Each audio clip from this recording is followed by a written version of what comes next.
Among the proposed actions, Sachs said, the U.S. should immediately cease all explicit and implicit threats or the use of force against Venezuela, should terminate its naval quarantine and all related coercive military measures undertaken without authorization from the Security Council.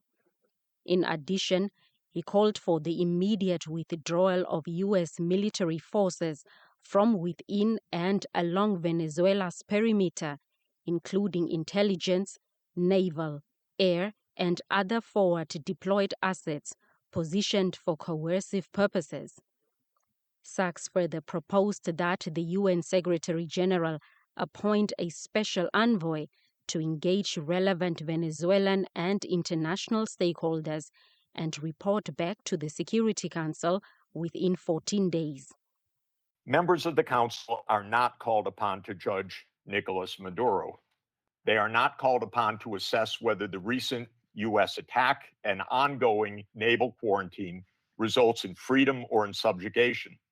Members of the Council are called upon to defend international law, and specifically the UN Charter. Professor Sachs told the session that none of the military operations carried out by the U.S.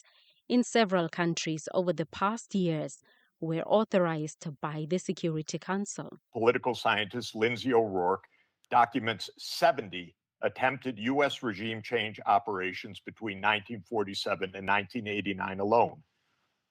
These practices did not end with the Cold War.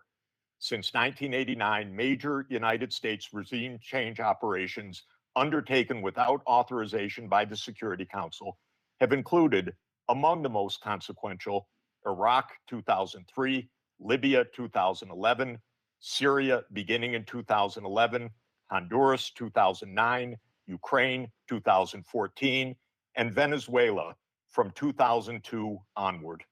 The UN Sustainable Development Solutions Network is a non-profit organization launched by the UN to promote the implementation of the Sustainable Development Goals. Meanwhile, Trump announced on Tuesday that Venezuelan authorities would be handing over between 30 to 15 million barrels of high-quality oil to the U.S. to be sold and for that money to be controlled by him as U.S. president.